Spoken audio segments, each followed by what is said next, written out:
Spotlight நேயர்களுக்கு வணக்கம். இப்போ என்னன்னா தற்சமயம் சில செய்திகள் நீங்க பார்த்துருப்பீங்க.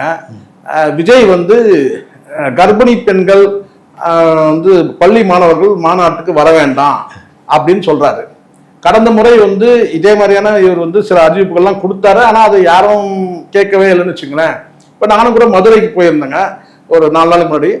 மதுரையில பார்க்கும்போது அங்க இருக்கிற அந்த மாநாட்டு திடல், அது சுற்றுவட்டார கிராமங்கள் இதெல்லாம் பார்க்கும்போது எப்படியும் கிராமத்துக்கு அங்க கிராமத்து ஜனங்கள், நான் சிட்டிக்குள்ள இங்க சென்னையில இருந்தனால சிட்டி சுற்று வட்டாரத்துலேருந்து வந்திருக்கலாம், திருவள்ளூர் டிஸ்ட்ரிக்ட், செங்கல்பட்டு இப்படி வந்திருக்கலாம். ஆனா மதுரையை பொறுத்த வரைக்கும்னா ஒருங்கிணைந்த மதுரைனா உங்களுக்கு தெரியும், தேனி திண்டுக்கல்லாம் ஒருங்கிணைந்த மதுரை மாவட்டமா இருந்தது. இப்போ மதுரை மாவட்டம் முழுவதும் பார்த்தீங்கன்னா விஜய் வராருன்னு சொன்ன உடனே ஒரு நடிகர்ன்றது உங்களுக்கு தெரியும்ல, பெரிய ஸ்டார். அப்படி இருக்கும்போது சுற்றுவட்டார கிராமங்கள் பெரிய கூட்டம் வரும்.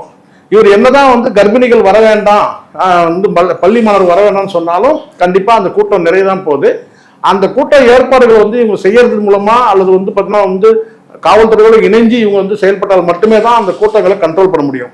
இந்த கூட்டங்கள்லாம் ஓட்டு போடுமான்றது அது பெரிய சந்தேகம், அது வேற. ஆனா கூட்டம் வரும் என்பது அதுல சந்தேகமான. இன்னைக்கு விக்கிரவாண்டியில் வந்த கூட்டத்தை விட கூடுதலான கூட்டம் நிச்சயமா வரும். ஆனா அந்த கூட்டங்களை இவங்க எப்படி மேனேஜ் பண்ண போறாங்க?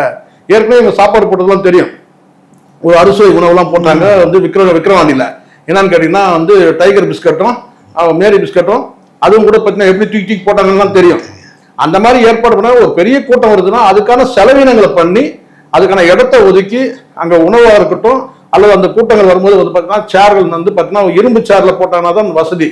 பிளாஸ்டிக் சேர்னா கண்டிப்பா உடைச்சிருவாங்க. கடந்த காலத்துல நிறைய பார்த்துருக்கோம். ஏன் சமீபத்துல இங்க நடந்த அந்த ஒரு ஆர்ப்பாட்டத்துல கூட பார்த்துட்டா விவேகானந்த சிலை அந்த ஆர்ப்பாட்டத்துல கூட பார்த்தீங்கன்னா அங்க எந்த கம்பிகள்லாம் உடைச்சிட்டாங்க. இப்போ மதுரையில பார்த்தீங்கன்னா இவங்க என்ன மாதிரி நடவடிக்கை எடுக்க போறாங்க? அது எனக்கு தெரிஞ்சு நான் சொல்றேன், ஒரு கட்டத்துக்கு மேல அங்க இருக்கிற கூட்டங்கள் பாத்தீங்கன்னா இங்க இருக்கிற கூட்டம் மாதிரி இவங்க நினைக்கக்கூடாது. மதுரை வரக்கூடிய பெல்ட் பாத்தீங்கன்னா ரொம்ப ஸ்ட்ராங்கான மனிதர்கள், வீரம் செறிந்த மண்ணு சுற்றி இருக்குது.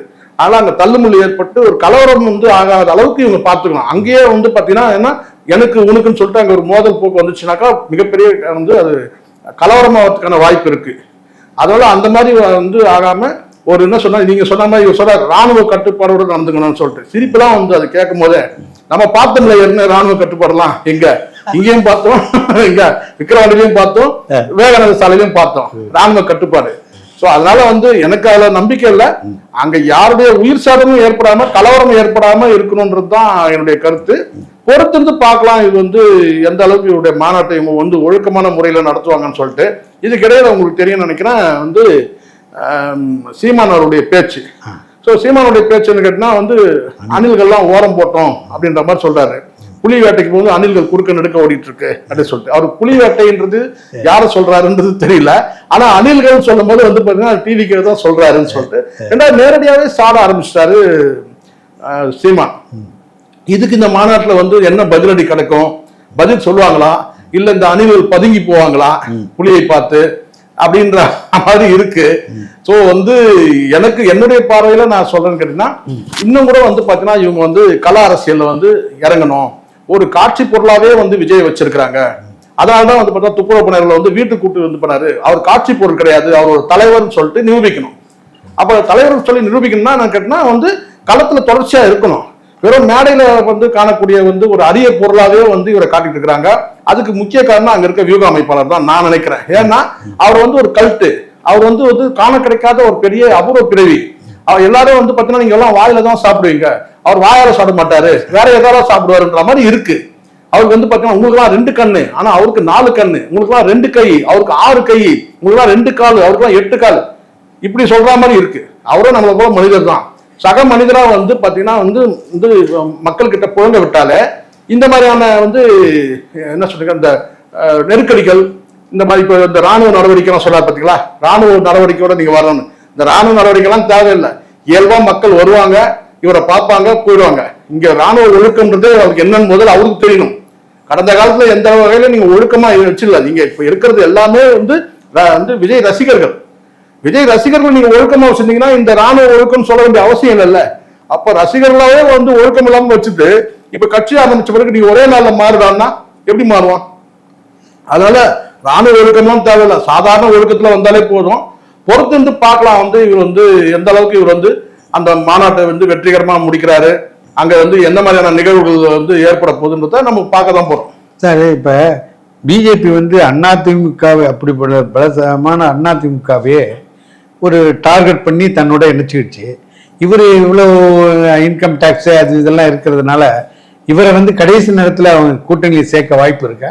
இல்ல, அதுக்கான வாய்ப்புலாம் கிடையாது சார். நீங்க கேட்கறது புரியுது. எல்லாரு மேலயும் ரைடு போகுது. இப்போ வந்து அமலாக்க பிரிவுன்னு ஒரு இப்ப வந்து இப்ப பார்த்தோம் இல்லையா, இப்ப வந்து பாத்தீங்கன்னா வந்து ஐபிஎஸ் வந்து ரைடு வருது, இடி ரைடு. பல தலைவர் மேல இடி ரைடு போயிருக்கு. ஆனா வந்து அதிமுக தலைவர்கிட்ட வந்து உங்களுக்கு தெரியும், இடி ரைடு எல்லாம் போனது இல்ல. இப்போ விஜய் மேலும் வந்து இடி ரைடு எதுவும் கிடையாது. ஏன்னா விஜய் வந்து எல்லாமே பக்கா வச்சிருக்கிற மாதிரி ஒரு சீனை கிரியேட் பண்றாங்க. இதுல இருந்தே தெரியுது வந்து பாத்தீங்கன்னா வந்து கூட்டணியில வந்து இவரும் இருக்கிறாரு, ஒரு மறைமுக கூட்டணியில இருக்கிறாரு விஜய். இல்லைன்னா இன்னும் இடி ரைடு போயிருக்கும் இல்லையா? இது வரைக்கும் எந்த ரைடும் இடி ரைடுல இன்கம் டேக்ஸ் ரைடு கூட போனது கிடையாது. அப்ப அதுல இருந்து நான் கேட்டா பிஜேபி வந்து ஒரு பி டீமா தான் இவர் செயல்படுறாருன்றதுதான் வந்து பார்க்கப்படுது. அதான் இவர் மேல எந்த நடவடிக்கையும் எடுக்கவே இல்லை. ஆமா, கடைசியா இந்த கூலி படத்துக்கு ஏ சர்டிபிகேட்டை கொடுத்து தியேட்டர்களுக்கே அனுப்பி வந்து ஒரு வார்னிங் கொடுக்குற அளவுக்கு சென்சார் போர்டு வேலை செய்யுது. அப்ப இது இதுக்காக ஏன் லியோ படத்துக்கு செய்ய, நம்ம லியோ படம் மற்ற படங்களுக்கு ஏன் செய்ய